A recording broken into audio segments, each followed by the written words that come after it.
Hello बच्चों, कैसे हैं आप सब।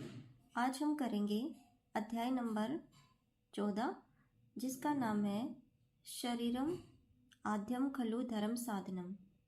स्टूडेंट्स, जो चैनल पे नए आए हैं वो सब्सक्राइब करें, लाइक करें और शेयर करें। शुरुआत करते हैं आज के चैप्टर की।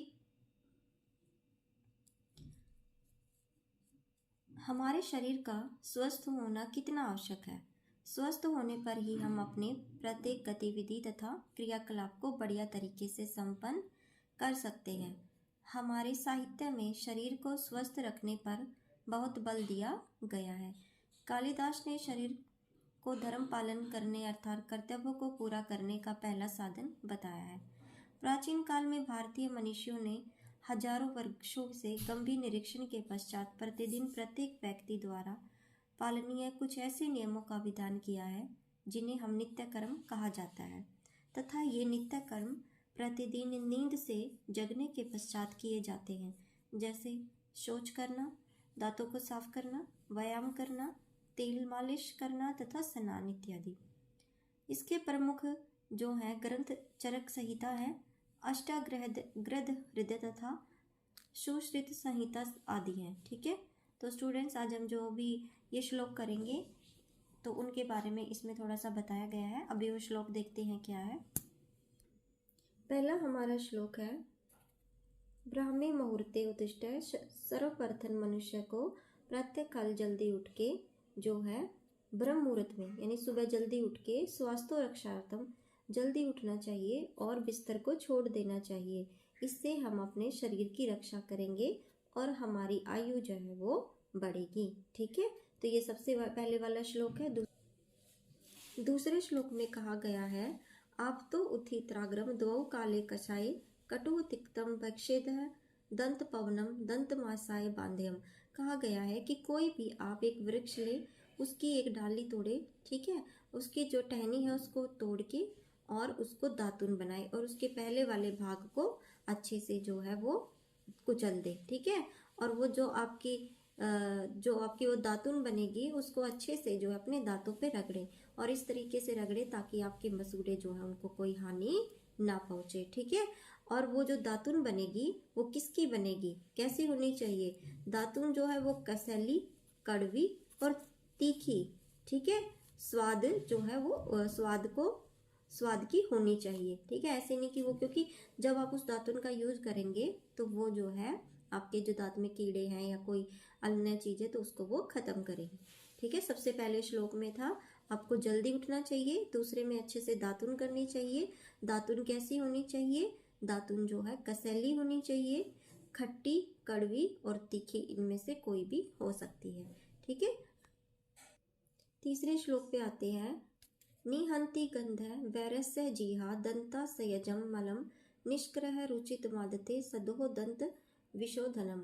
इसमें कहा गया है कि जो आप किसको यूज करेंगे, जो आप वो दातुन को यूज करेंगे वो आपके मुख में, ठीक है, जो वैरच निहित मुख से जो दुर्गंध आती है उसको अच्छे से साफ करेगी।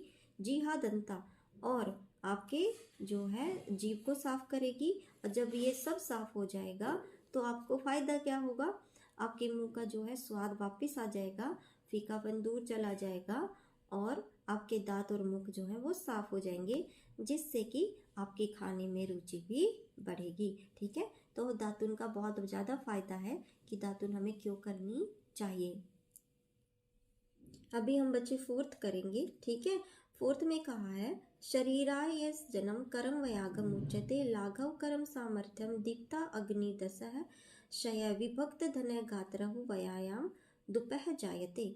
इसमें कहा गया है कि व्यायाम करने से यानी सुबह उठ के जब हम व्यायाम करते हैं उससे शरीर में जो है गति उत्पन्न होती है। ठीक है, तो हल्का हल्का शरीर लगता है और क्या होता है, उसके साथ साथ हमारी चर्बी का जो है वो विनाश होता है, क्षय है, चर्बी का विनाश होगा और हमारे पेट की जो भी जठरा अग्नि है यानी कि हमें भूख लगेगी, ठीक है, वो उत्पन्न होगी और इसका बहुत बड़ा जो है आयुर्वेद में भी फायदा बताया गया है। स्टूडेंट्स, व्यायाम करने से क्या फायदा होता है वही इस चैप्टर के अंदर बताया गया है।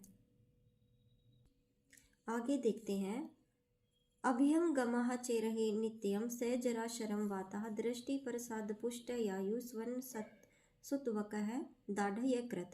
कहा गया है मनुष्य को प्रतिदिन क्या करना चाहिए, अपने शरीर की क्या करनी चाहिए, अपने शरीर की मालिश करनी चाहिए। ठीक है, मालिश करने से क्या फायदा होगा, दृष्टि प्रसाद पुष्टाय है, क्या फायदा होगा उससे, उससे आपका बुढ़ापा जो है शर्म वाता, जरा मीन्स बुढ़ापा, आपकी थकान दूर होगी, आपका बुढ़ापा जो है जल्दी नहीं आएगा।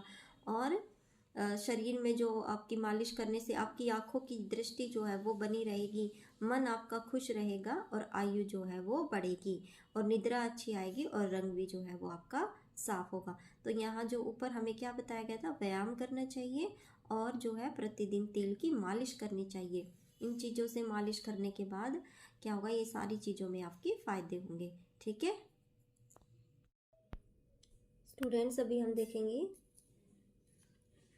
कि हमें भोजन के छठे श्लोक से हमारे भोजन के नियम जो है वो शुरू होते हैं। ठीक है, तो क्या नियम है हमारे भोजन करते समय, स्थानम भोजन चयनियम। ठीक है, निर्मले वायु शुद्धि विना स्नान न युज्यते तस्मात् कार्यम विशुद्ध स्नान मादो विद्यते।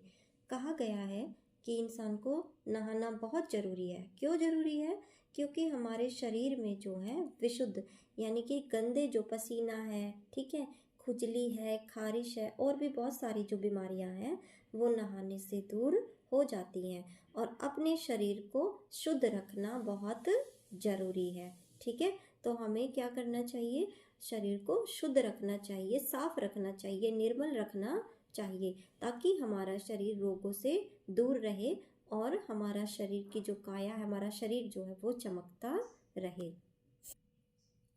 आगे देखते हैं सातवां, दीप न वृष आयुषयम स्नान नो जो बल है प्रदम कंडूशय स्वेद तरंडा त्रिडप्ताह पापम जीतम।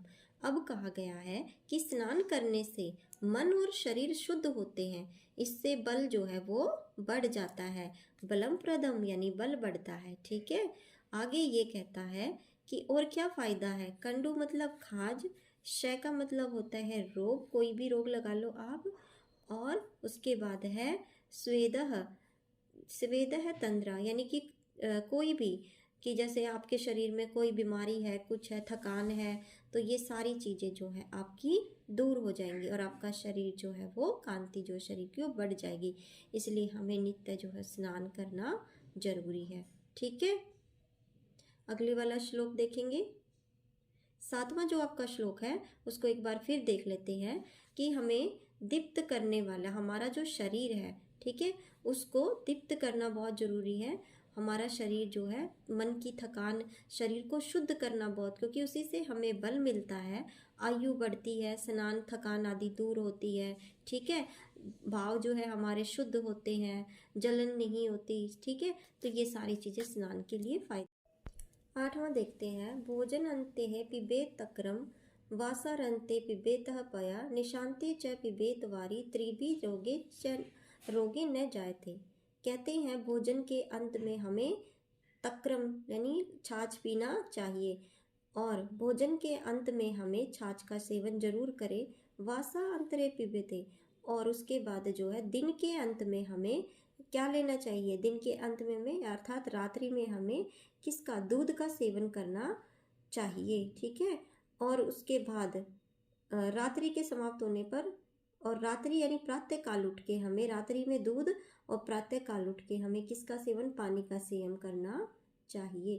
तो ये 3 तरीके बताए गए हैं कि सबसे पहले दिन के अंत में अर्थात रात्रि में हमें किसका सेवन करना चाहिए, हमें जो है दूध का सेवन करना चाहिए, और भोजन के समय हमें छाछ लेनी चाहिए, और रात्रि के समय हमें दूध, और सुबह हमें पानी का सेवन करना चाहिए। ठीक है, तो इसको ध्यान से देख लेंगे। अभी क्वेश्चन नंबर 9 पे भी आते हैं।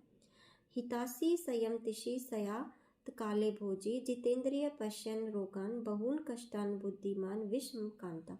इसमें कहा है मनुष्य को सदैव हितकारी भोजन ही करना चाहिए।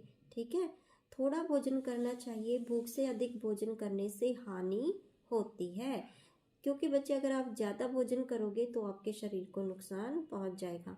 बुद्धिमान जो व्यक्ति होते हैं वो चारों लोगों को कष्ट से उठाते अपने शरीर युक्त देखकर विषम भोजन अति खान पान से बचते हैं। ठीक है, जो बुद्धिमान लोग होते हैं वो कभी भी ज़्यादा भोजन नहीं खाते और हमेशा जो है हितकर भोजन जो है वो आपको खाना चाहिए। स्टूडेंट्स, हमारे ये आज के 9 श्लोक थे जो हो चुके हैं और कल हम नई वीडियो के साथ फिर आएंगे। तब तक आप इन श्लोकों को अच्छी तरह से करो। अगर आपको वीडियो अच्छी लगी हो तो चैनल को लाइक, सब्सक्राइब और शेयर किया करो। ठीक है, वीडियो को लाइक ज़रूर किया करो। कल फिर हम इसी चैप्टर की जो है क्वेश्चन आंसर के साथ आएंगे। तब तक के लिए बाय, थैंक यू।